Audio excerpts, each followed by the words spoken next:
እንደምን አላችሁ ተማሪዎች? ደህና ናችሁ? እንደምን ናችሁ? እረፍት እንዴት ነው? ቤት ውስጥ ምን እያደረጋችሁ ነው ያላችሁት? እየረበሻችሁ ነው? እየረበሻችሁ ከሆነ ከኔ ጋር እንጣላለን። መረበሽ የለም። ማሚና አባቢ ማክበር አለብን። የታዘዝነው መስራት አለብን። አሁን ቤታችን የተቀመጥነው ለምንድን ነው ልጆችዬ? የሚነግረኛል? እስቲ ንገሩ። ጎበዞች ልጆች፣ ጎበዞች ናችሁ እኮ ለራሳችሁ በደንብ አጨብጭቡ። ኮሮና የሚባል በሽታ ስለመጣ ተላላፊ ስለሆነ ወደኛ ተላልፎ እንዳንሞት እንዳንታመም ቤታችን ቁጭ ብለን ኮሮና በሽታን እንከላከላለን ማለት ነው።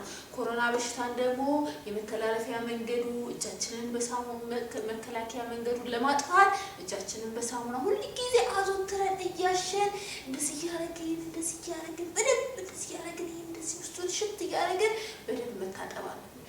ሌላው ደግሞ ኮሮና በሽታ በትንፋሽ የሚተላለፍ ስለሆነ ከሰዎች ጋር ላለመገናኘት አፋችንን በማስክ ሸፍነን ከሰዎች ጋር መገናኘት ስለሌለብን ቤታችን ቁጭ እንላለን ማለት ነው ልጆችዬ። ስለዚህ ይህ በሽታ ደግሞ ካለፈ በኋላ በደንብ ተገናኝተን እናወራለን፣ እንጫወታለን ማለት ነው። እንማራለን፣ ሸርተቴ እንጫወታለን። የሚያስፈልገን ነገር ትምህርት ቤታችን ተገናኝተን በደንብ እንጫወታለን። ትምህርት ቤታችሁን አፍቋችኋል አይደል? ቆበዙ። አሁን የሚቀጥለው ዓመት ላይ በደንብ እንጫወታለን ማለት ነው። እስከዛ ግን ከዚህ በፊት በወርክሽት በተለያዩ ጥያቄዎች እንሰራ ቆይተናል ቤት እየተላከላችሁ።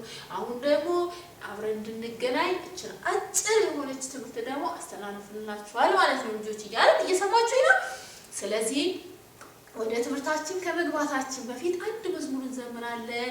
እቴሜቴ የሚለው መዝሙር ታውቁታላችሁ? አብረን ሁሉ ጊዜ እንዘምራለን አይደል? እሱን አብረን እንዘምር ማለት ነው።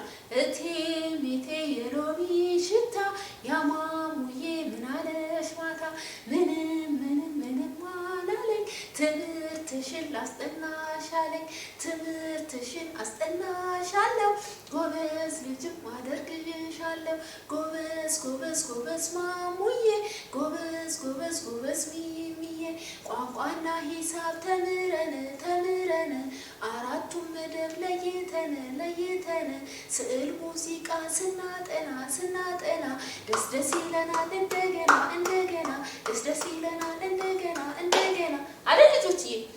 ስለዚህ አሁን ወደ ዕለታችን ትምህርት ስንገባ ደግሞ ሂሳብ እንማራለን። ሂሳብ ማለት ምን ማለት ነው ብያለሁ ባለፈው በአምስቱ ጭብጦች ሳስተምር ሂሳብ ማለት ምን ማለት ነው ያልኩት? በዕለት ተዕለት እንቅስቃሴ ውስጥ የሂሳብን ስሌት ማወቅ ወይንም መማር ማለት ነው። በዕለት ተዕለት እንቅስቃሴ ውስጥ የሂሳብን ስሌት መማር ወይም ማወቅ ማለት ነው። ስለዚህ ይሄንን እንማራለን ማለት ነው። ሜሪት አካዳሚ አጸደ ህፃናት የምንማረው ትምህርት ቤታችን ስም ነው። ሜሪት አካዳሚ አጸደ ህፃናት የ2012 ዓ.ም የሁለተኛ ንፈቅ ዓመት የሂሳብ ክለሳ ለኬጂ 3ኛ ዓመት ተማሪዎች ነን፣ ተመራቂዎች ነን አይደል? ዘንድሮ ተመርቀናል ቤታችን ሆነ። ስለዚህ እነዚህ ጥያቄዎች ደግሞ ከተመረቅን በኋላ እንሰራቸው ናቸው ማለት ነው። ባለፈው ልጆችዬ በተላከላችሁ ወርክሽት ላይ ማባዛትን፣ መደመርን፣ መቀነስን አራቱን የሂሳብ ስሌቶች ተምረናል አይደል? አራቱ የሂሳብ ስሌቶች እነማን ናቸው ብለን የተማርነው? መደመር፣ መቀነስ፣ ማባዛትና ማካፈል ናቸው አይደል? መደመር መቀነስና ማባዛትን ቤታችን ሰርተናል አይደል? መደመር የመቀነስ የቅይር ባህሪ እንደሆነ፣ መቀነስ የመደመር የቅይር ባህሪ እንደሆነ፣ ማባዛትን በመደመር እንደምናገኝ አሁን ደግሞ ዛሬ የምንማረው ማካፈል ነበር ይቀርናል። ማካፈል ደግሞ የማባዛት የቅይር ባህሪ እንደሆነ እንማራለን ማለት ነው ልጆች። ይህ የማካፈል ምልክት ምን አለው? ከላይና ከታች ነጥብ አለውና መሃሉ ላይ ሰረዝ አለው ማለት ነው። ይህ የማካፈል ምልክት ነው ማለት ነው። ማካፈል ማለት አንድን ነገር ለሁለት እኩል ማካፈል ማለት ነው። አንድን ነገር ለሁለት እኩል ማካፈል ማለት ነው። ማካፈል የማባዛት የቅይር ባህሪ ነው። ማካፈል የማባዛት የቅይር ባህሪ ነው ማለት ነው። ለምሳሌ እዚህ ጋር ይኸውላችሁ 4 ሲካፈል ለ2 ይለናል። 4 ሲካፈል ለ2 አራት ሙሉ ነገር ሲኖር ለሁለት ሰው እኩል ሳታዳላ እኩል ብናካፍላቸው ስንት ይደርሳቸዋል ማለት ነው። 4 እዚህ ጋር ስንት ሙዝ አለኝ? 4 ሙዝ አለኝ። 1 2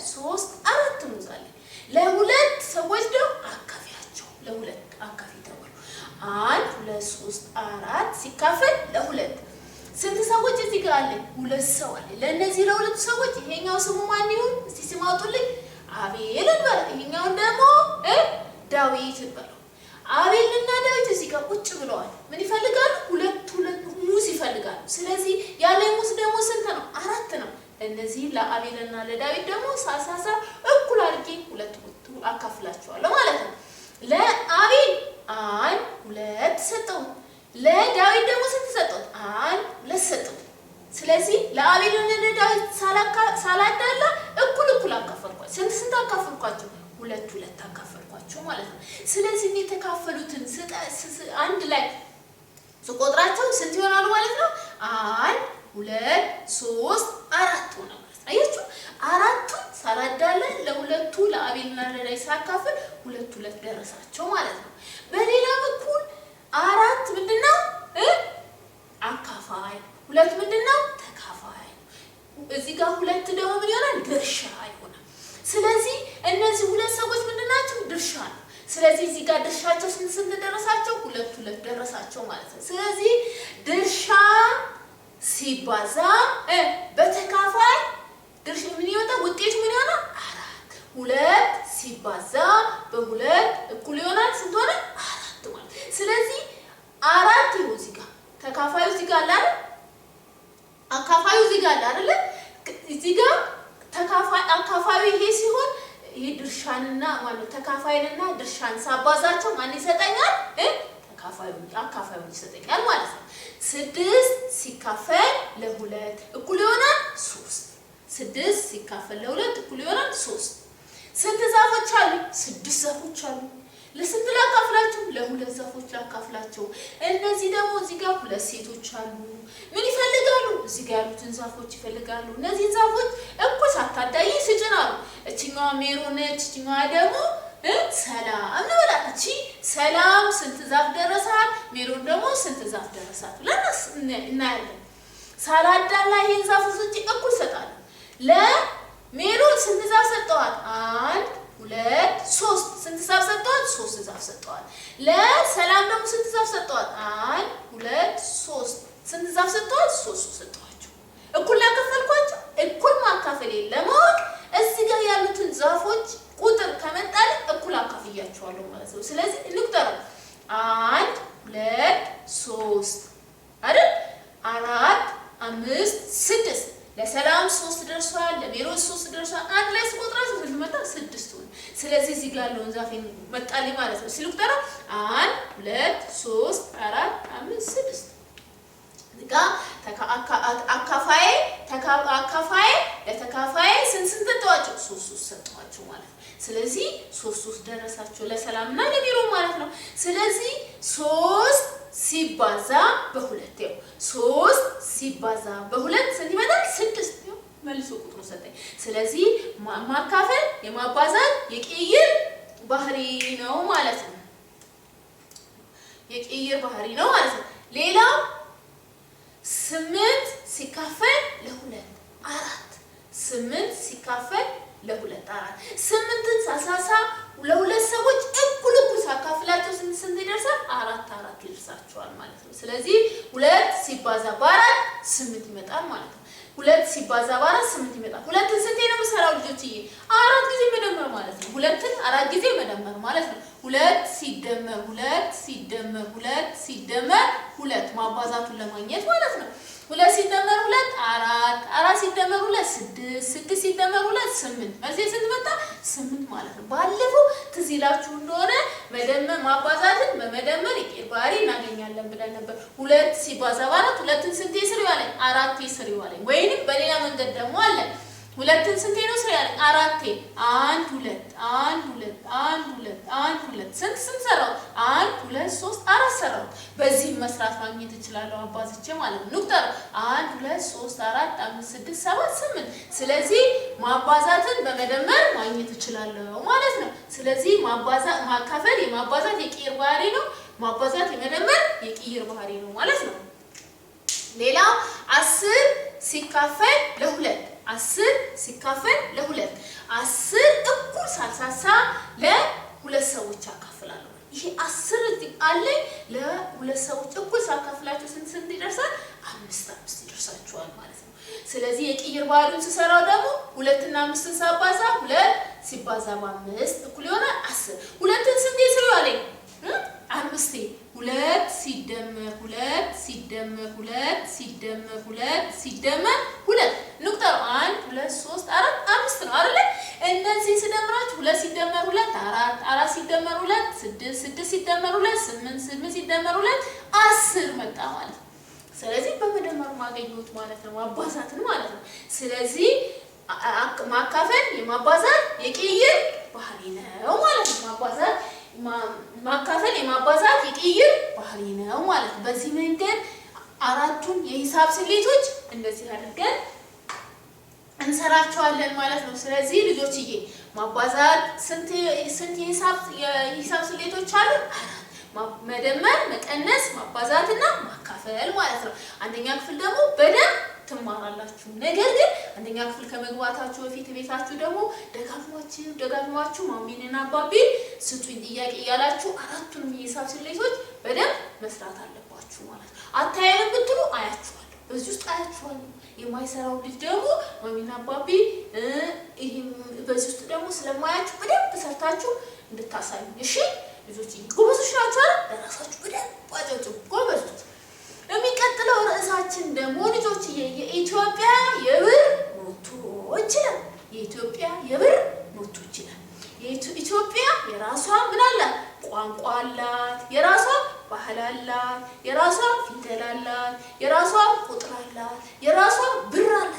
ስለዚህ ኢትዮጵያ ሀገራችን ሀብታም ነች ማለት ነው። ስለዚህ በሷ መመካት እንደሌላው እንደ ጎርጎሮሳውያን አገሮች የኛም ሀገር የራሳችን ባህል፣ የራሳችን ቁጥር፣ የራሳችን ቋንቋ፣ የራሳችን ፊደል፣ የራሳችን የብር ኖት አለን ማለት ነው። ስለዚህ የኛ የብር ኖቶች ደግሞ እዚህ ጋር የተጻፉትን በደንብ አድርገን እናያለን ማለት ነው። የኢትዮጵያ የብር ኖቶች ከ1 ሳንቲም ጀምሮ እስከ 100 ብር ድረስ ኖቶች አሏት። ከ1 ሳንቲም ጀምሮ እስከ 100 ብር ኖቶች ድረስ አሏት ማለት ነው። 1 ሳንቲም ትንሽ 1 ሳንቲም ትንሽ ሳንቲም ማለት ነች። እሷ 1 ሳንቲም ትባላለች። 5 ሳንቲም አላት። እቺና 5 ሳንቲም አያችሁ ልጆች፣ እቺ 5 ሳንቲም ትባላለች። እቺ 5 ሳንቲም ትባላለች። 10 ሳንቲም አላት። እቺ 10 ሳንቲም ትባላለች። እቺኛዋ 10 ሳንቲም ትባላለች። 25 ሳንቲም አላት። እቺኛዋ ደግሞ 25 ሳንቲም ትባላለች። አያችሁ እቺ ትንሽዬዋ 25 ሳንቲም አላት። ከዛ ደግሞ 50 ሳንቲም አላት። ይኸውላችሁ 50 ሳንቲም እዚህ ጋር አላት። 50 ሳንቲም አላት። 1 ብር አላት። 1 ብር ሳንቲም አላት። ያ1 ብር ሳንቲም ደግሞ አላት። ይኸው የድሮ 1 ብር ይሄ ነበር። አይታችሁታል? የድሮ 1 ብር ይሄ ነበር። ከዛ በሳንቲም ብር ተቀየረና ይሄ 1 ብር ሆነ ማለት ነው። ይሄም የ1 ብር ነው። 1 ብር ሳንቲም ነው። በዚህ ነው አሁን የምንገበያየው። ይሄ ድሮ 1 ብር ኖት ነው ማለት ነው።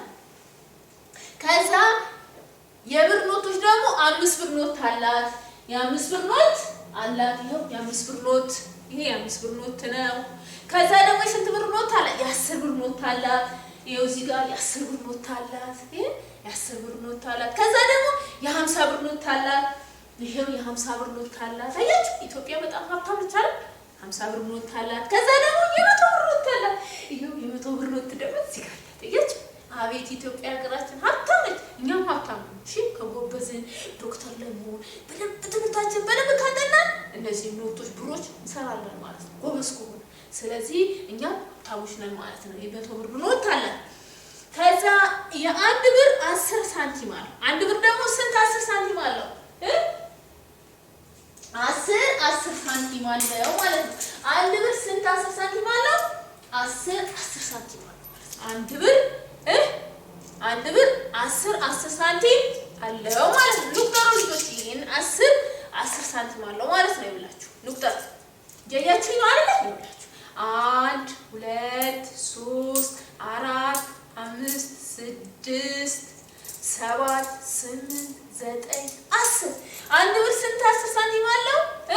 10 ሳንቲም አለው ማለት ነው። ይሄ አንዱ 10 ሳንቲም ነች። ከዛ 2 10 ሳንቲም ሲጨምር 20 ይሆናል። 3 10 ሳንቲም ሲጨምር 30 ይሆናል። 4 10 ሳንቲም ሲጨምር 40 ሳንቲም ይሆናል። 50 ሳንቲም ይሆናል። 5 ሲጨምር 6 ሳረገው 60 ሳንቲም ይሆናል። 7 ሳረገው 80 ሳንቲም 70 ሳንቲም ይሆናል። 8 ሳረገው 80 ሳንቲም ይሆናል። 9 ሳረገው 90 ሳንቲም ይሆናል። 10 ሳረገው 1 ብር ሆነ ማለት ነው። 10 ሲሆን 1 ብር ይሆናል ማለት ነው።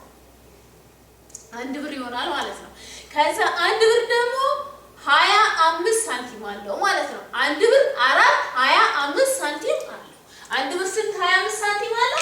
25 ሳንቲም አለው ማለት ነው። 1 ብር ደግሞ 25 ሳንቲም አለው ማለት ነው። ይኸውላችሁ 1 ብር 25 ሳንቲም አለው። 25 ሳንቲም ማለት እቺ ልጅ ብያለሁ ቅድም አይደል ልጆችዬ?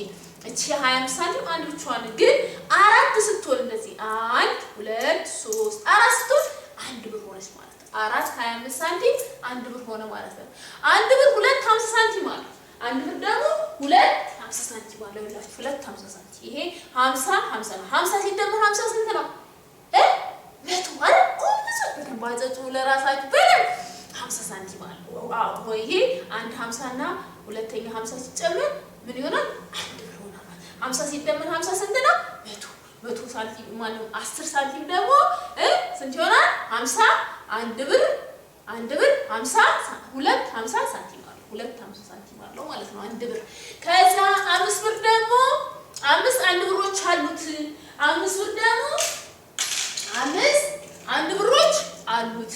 5 ብር 5 1 ብሮች አሉት። ይኸው 1 2 3 4 5 እዚህ ጋር ታያችሁ። ይሄ አምስቱ ይኸውላችሁ 1 2 ይኸው 1 ብር 2 ብር 3 ብር 4 ብር 5 ብር ሆነ ማለት ነው። አያችሁ 5 ብር 5 1 ብሮች አሉት ማለት ነው። የሚቀጥለው 10 ብር ደግሞ 10 1 ብሮች አሉት። 10 ብር ደግሞ 10 1 ብሮች አሉት ማለት ነው። አሁን ይሄን ስንቆጥረው 10 ብር ኖቶች ይሆናሉ። 10 ብር 10 የ1 ብር ኖቶች አሉት። እንቁጠር 1 2 3 4 5 6 7 8 9 10 እዩት 10 ሆነ ማለት ነው። ስለዚህ 10 ብር 10 የ1 ብር ኖቶች አሉት ማለት ነው። ከዛ 10 ብር ደግሞ 2 5 ብር አለው። እዩት 5 ብር ደግሞ 2 5 ብር አለው ማለት ነው። ይኸው 2 5 ብር አለው። 10 ብር 2 5 ብር አለው። 5 ይኸው እዚህ ጋር 5 እዚህ ጋር 5 ሲደመር 5 10 ማለት ነው። ስለዚህ 5 እዚህ ጋር አለኝ እዚህ ጋር 5 አለኝ አንድ ላይ ስንት ሆነ? 10 ሆነ ማለት ነው። ከዛ የሚቀጥል 50 ብር ደግሞ 20 የ5 ብር ኖቶች አሉት። እንደዚህ አይነት 20 የ5 ብር ኖቶች ስንት ይሆናል? 50 ብር ይሆናል ማለት ነው ልጆቼ። 50 ብር ደግሞ 5 የ10 ብር ኖቶች አሉት። 50 ብር ደግሞ 5 የ10 ብር ኖቶች አሉት። 50 ብር ደግሞ 5 የ10 ብር ኖቶች አሉት። እንቁጠር 1 2 3 4 5 ታያችሁ። ይሄ 5 ነው አይደል? ባለፈው በቁጥር ቤት ላይ ስንማር ተምረናል በደንብ። ይሄ 1 10 2 10 3 10 4 10 5 10 ስንት ይሆናል? 50 ጎበዞች እየሰማችሁ ነው። 50 ማለት ነው። ስለዚህ ስንት ብር ኖቶች አሉ ማለት ነው? 5 የ10 ብር ኖቶች 50 ብር ይመጣል ማለት ነው። ከዛ የሚቀጥለው ደግሞ 50 ብር 5 የ10 ብር ኖቶች አሉት። 10 ሲባዛ በ5 የቁጥር ቤት ላይ ስንማር 10 ሲባዛ በ5 ስንት ይሆናል? 50 ይሆናል ማለት ነው። ስናባዛ ይመጣል። ለምሳሌ 10 ሲባዛ በ6 ብንሆን 60 ይመጣል። እዚህ ጋር አሁን 5 ነው ያዩታል። አንድ 10 ብር ሲጨምርበት ስንት ሆነ ማለት ነው? 60 ይሆናል ማለት ነው። 1 2 3 4 5 6 10 ብር ኖቶች ስንት ይሆናል? 60 ብር። አሁን ደግሞ አንድ ብጨምርበት 7 ቢሆን 70 ብር ይሆናል ማለት ነው። አንድ 10 ብጨምርበት 80 ብር ይሆናል ማለት ነው። አንድ 10 ብር ሲጨምርበት 90 ብር ይሆናል ማለት ነው። ስለዚህ 10 ብር እየጨመረ ስንሄድ ይሆናል ማለት ነው። ቁጥራችን እየጨመረ ብራችን እየጨመረ ይሄዳል ማለት። ስለዚህ በማባዛትን ማግኘት እንችላለን ማለት። 100 ብር ደግሞ 2 የ50 ብር ኖቶች አሉት። 100 ብር ደግሞ ስንት የ50 ብር ኖቶች አሉት? 2 ይሄው እዚህ ጋር እንደ 50 ብር አለኝ እዚህ ጋር እንደ 50 ብር አለኝ። ስለዚህ 50 ሲደመር 50 100 ይመጣል ማለት ነው። እዚህ 100 ብር ነው። ሁለት የ50 ብር ኖቶች አሉት ማለት ነው። 100 ብር እዚህ አንድ 50 አለኝ፣ እዚህ ጋር አንድ 50 አለኝ። አንድ ላይ ስንት ሆነ ማለት 100 ብር ሆነ ማለት ጎበዝ ልጆች። 100 ብር ደግሞ 10 የ10 ብር ኖቶች አሉት ማለት ነው። 100 ብር ደግሞ 10 የ10 ብር ኖቶች አሉት። እንቁጠራቸው 1 2 3 4 5 6 7 8 9 10 ሆነ ያቸው። ስለዚህ 100 ብር ደግሞ የ10 ብር ኖቶች አሉት ማለት ነው። በሌላ በኩል 10 ሲባዛ በማባዛት ላይ ተምረናል። ስንት ወጣ? 100 ማለት 10 ብር እዚህ ጋር 10 የ10 ብር ኖቶች ሲባዙ በ10 ብር ኖቶች ምን ይመጣል? 100 ብር ይመጣል ማለት ነው። ስለዚህ ይሄ 100 ብር ስንት የ10 ብር ኖት አለው? ስንት የ10 ብር ኖት አለው? 10 የ10 ብር ኖት አለው ማለት ነው። 50 ብር ደግሞ ስንት የ10 ብር ኖት አለው? 5 የ50 ብር ኖት አለው ማለት ነው። 60 ብር ደግሞ ስንት የ10 ብር ኖት አለው ማለት ነው? 6 የ10 ብር ኖት አለው ማለት። ለምሳሌ 80 ስንት የ10 ብር ኖት አለ ብላችሁ ስንት ነው የምትሉ? 8 የ10 ብር ኖት አለው ማለት ነው። ስለዚህ እነዚህ የማን ብሮች ናቸው? የኢትዮጵያ ብሮች ናቸው ማለት ነው። የኢትዮጵያ ብሮች ናቸው ማለት ነው። ለምሳሌ የ100 ብር ነው አይደል? 200 ብር እንደዚህ አይነት ሁለት አይነት 100 ብር ቢኖርም ስንት ብር ይሆናል? 200 ብር ኮርሶት 100 ሲደመር 100 ስንት ነው ማለት? 200 3 ቢሆንስ 300 4 ቢሆንስ 400 እያለ እየጨመረ ይሄዳል ማለት ነው። ስለዚህ ብራችንን በእንደዚህ አይነት የኢትዮጵያ ብሮች በእንደዚህ አይነት መንገድ ይሄዳሉ ማለት ነው። ስለዚህ 10 ሲባዛ በ10 100 ብር ይመጣል ማለት ነው። ስለዚህ እነዚህ የምንድን ናቸው? የብር ኖቶች፣ የኢትዮጵያ የብር ኖቶች ናቸው ማለት ነው።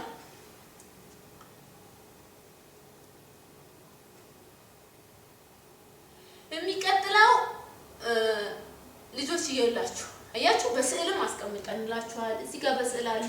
እቺኛ 1 ሳንቲም የምትባል ትችላላችሁ። አያችሁ 1 ሳንቲም ነች። እላው ላይ ገበሬ እያረሳለ፣ እላው ላይ 1 ሳንቲም ላይ ገበሬ እያረሳለ ማለት ነው። እቺኛዋ ደግሞ 5 ሳንቲም ነች። 5 ሳንቲሙ ላይ ደግሞ ገበሬው ቆሞ አጠገቡ 5 ቁጥር ተጽፋለች። እቺ 5 ሳንቲም ነች ማለት ነው። 10 ሳንቲም ላይ ደግሞ ማን አለ? ዋሊያ አለ። ዋሊያው ላይ ደግሞ 10 ቁጥር ተጽፏል። 10 ሳንቲም ማለት ነው። 25 ሳንቲም ላይ ደግሞ ገበሬና ሴቷ አርሶ አደሮች ሁለቱም ወዛደሮች ሰራተኞች ማለት ነው። እዚህ ብለው ቁጭ ቆመዋል። እዚህ ያሉ እኛ ሰራተኞች ነን ያሉ ማለት ነው። ስለዚህ እነዚህ ወዛደሮች እዚህ ላይ እየሰሩ 25 ሳንቲም ላይ ተቀምጠዋል ማለት ነው። ሰው በስራ እንደሚኖር ይገልጽልናል ማለት ነው። ስለዚህ 25 ሳንቲም ላይ ተጽፈዋል ማለት ነው። 50 ሳንቲም ላይ እንደሱ ብዙ ሰራተኞች አሉ። ላው ላይ ብዙ አይነት ሰራተኞች አሉ። እነዛን ለመግለጽ እዚህ ጋር ገበሬ ያለ፣ ዶክተር አለ፣ ብዙ ሰዎች አሉ እዚህ ላይ 50 ሳንቲም ላይ ማለት ነው። ስለዚህ ይሄኛው ደግሞ 50 ሳንቲም ይባላል ማለት ነው። 1 ብር ላይ የድሮ 1 ብር ይሄኛው ነው ብለናል አይደል ልጆች? የድሮ 1 ብር ይሄ ነው ብለናል። ያው 1 ብር ደግሞ ይሄ ነው። ይሄ ሳንቲም ማለት ነው። አሁን እዚህ ሳንቲም ላይ ምን አለ? ሚዛን አለ። በሚዛኑ ልናውቀው እንችላለን። ይሄ 1 ብር ነው ማለት ነው። ከዛ 10 ብር ደግሞ እዚህ ጋር አለ። 10 ብር ደግሞ እዚህ ጋር አለ ማለት ነው። 10 ብር አይታችኋል። እዚህ ጋር 10 ብር ላይ ደግሞ ሴትዮዋ ምን እያደረገች ነው? ስፌት እየሰፋች። ያያችሁ ስፌት፣ ገጠር ስፌት ሲሰፋ እንጀራ መሶብ የምንከትበትን እየሰፋች ነው። ዳቦ እንጀራ የምናስቀምጥበት ዳቦ የምናስቀምጥበት ስፌትን ሴትዮዋ እየሰፋች ነው። ስለዚህ 10 ብር ላይ ምን ምልክት አለ ብላችሁ? ስፌት ብትሰራ ሴት አለች ማለት ነው። 10 ሲደመር 10 ምን ይሆናል? 20 ብር ይሆናል ማለት ነው። ሌላ እዚህ ጋር 5 ብር አለ። 5 ብር ላይ ደግሞ ቡና የሚለቅም ገበሬ አለ። ይሄ ገበሬ ቡና እየለቀመ ለኛ ቡና የምንጠጣው ቡና የሚሰጠን ነው ማለት ማነው? ገበሬው ማለት ነው። እዚህ ጋር ደግሞ ስፌት የምትሰፋው ማለት ይያል 10 ብሮች ይያል። ስለዚህ 5 ሲደመር 10 ስንት ይመጣል? እዚህ ጋር መልሱን ትሰራላችሁ። 10ን በጭንቅላታችሁ ትይዛላችሁ። 5 ታውጣታችሁ ትጨምራላችሁ። ስንት ይመጣል?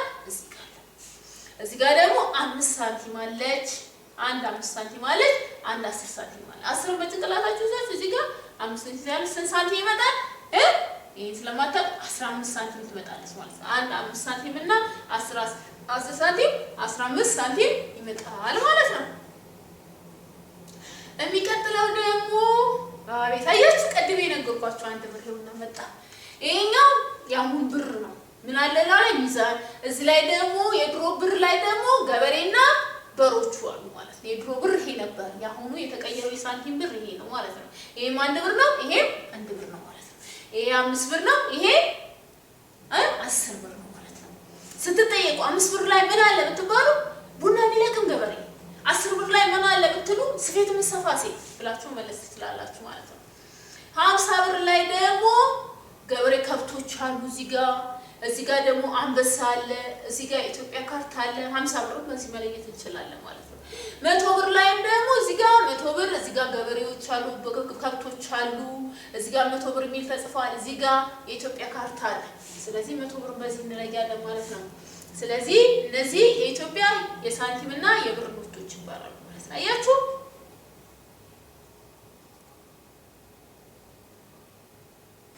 የሚቀጥለው ላይ ደግሞ በብሮች ምን እንደሚደረግ ምን እንደሚሰራ ምን እንደሚገበያይ ደግሞ እናያለን ማለት ነው። የሚቀጥለው በብር ምን እንደምናረግ እናያለን ማለት ነው። እዚህ ጋር ለምሳሌ የስክሪፕቶ ሳንቲም አለ። ስክሪፕቶ አለ። ስክሪፕቶን ስንገዛ ማሚና አባቢ እርሳስ ወይም ስክሪፕቶ ሲገዙልን በምን ያህል ብር ይገዙ? በብር ነው የሚገዛው አይደል? ስለዚህ የድሮ ብር እዚህ ጋር አለ። የድሮ ብር 1 ብር አለ፣ 2 ብር 3 ብር አለ። 1 2 3 አንዳንድ ብር 3 አንዳንድ ብር ስንት ይሆናል ማለት 3 ብር ይሆናል ማለት። ያን የስክሪፕቶ ዋጋ ስንት ብር ማለት ነው? 3 ብር ማለት ነው። ስለዚህ ማሚ በ3 ብር ወይም ባቢ በ3 ብር ስክሪፕቶ ወይም እርሳስ ገዝቶልኝ ይመጣል ማለት ነው። እዚህ ጋር ደግሞ ምን አለ? ኮፍያ አለ። ኮፍያ ደግሞ አለ። ኮፍያ ደግሞ በስንት ይገዛል አለ? 1 10 ብር አለ፣ 2 10 ብር አለ፣ 3 10 ብር። 3 10 ብሮች ስንት ይሆናሉ እያለው ቅድም ስናገር 30 ጎበዞች ለራሳችሁ በደንብ አጥጡ ልጆች 30 ብር እዚህ ጋር 30 ብር። የዚህ የኮፍያ ዋጋ ስንት ነው ማለት ነው? 30 ብር ነው ማለት ነው። እዚህ ጋር ደግሞ የምንማርበት መጽሐፍ አለ ወይም የምንማርበት ወይም የምናነበው መጽሐፍ ሊሆን ይችላል። ይሄ መጽሐፍ ደግሞ በስንት ብር ነው የሚገዛው ማለት ነው? እዚህ ጋር 10 ብር አለ፣ እዚህ ጋር 5 ብር አለ። 10 ብር በጭንቅላቴ ይዤ 5 ብር በጣቴ ባወጣ 1 2 3 4 5 ማለት 10 እዚህ ጋር ይሻለው 5 ጨምርበት 11 12 13 14 15 በስንት ብር ተገዛ ማለት ነው? በ15 ብር ተገዛ ማለት ነው። እዚህ ጋር ደግሞ የተለያዩ ኬኮች አሉ። እነዚህ ኬኮች ደግሞ ማሚ ባቢ የሚገዙልን ኬኮች ናቸው። አንዷን ኬክ በስንት ብር እንገዛለን የሚለው ጥያቄው። ለምሳሌ እነዚህ ሁሉ ኬኮች እዚህ ጋር ነው። አንዱ ኬክ ግን እኔ በዚህ ምሳሌ መሰረት እሰራላችኋል። 10 ብር አለኝ፣ 2 አንዳንድ ብር አለኝ። 10 ብር ጭንቅላቴ ይዤ 2 አንዳንድ ብር ስጨምርበት ስንት ይሆናል? 12 ብር ማለት ነው። የአንድ ኬክ ዋጋ ስንት ብር ማለት ነው? 12 ብር ማለት ነው። ስለዚህ ገንዘብ የመገበያያ እቃ የምንለዋወጫ ይጠቅመናል ማለት ነው። ገንዘብ ከሌለ እቃ መግዛት አንችልም ማለት ነው። ስለዚህ ገንዘብን ለማግኘት ደግሞ ምን ማድረግ አለብን ማለት ነው? ጠንክረን መማር። ጠንክረን ከተማርን ደግሞ ዶክተር እንሆናለን፣ ፓይለት እንሆናለን፣ የፈለግነውን ነገር እንሆናለን ማለት ነው። ስለዚህ እነዚህ ብሮች እናገኛለን ማለት ነው ልጆችዬ። ስለዚህ እወዳችኋለሁ። ትምህርታችሁን በደንብ አጥኑ። ክረምትን ዝም ብላችሁ መዝለል አታሳልፉ። ትምህርታችሁን በደንብ ካጠናችሁ ዶክተር ትሆናላችሁ፣ ፓይለት ትሆናላችሁ፣ ኢንጂነር ትሆናላችሁ። የማትሆኑት ነገር የለም። ስለዚህ ጠንክራችሁ ማጥናት መማር ነው። እንኳን ተመረቃችሁ ብለናል። መረቃታችሁን እዚህ ባንታገሩ ቤታችሁ በደንብ አክብራችኋል። በሚቀጥለው ዓመት ደግሞ በደንብ ተምረን 1ኛ ክፍል ላይ በደንብ እነዚህ ትምህርቶች በደንብ ትማራላችሁ። እወዳችኋለሁ፣ አከብራችኋለሁ። ትልቅ ቦታ ድረሱ። አመሰግናለሁ።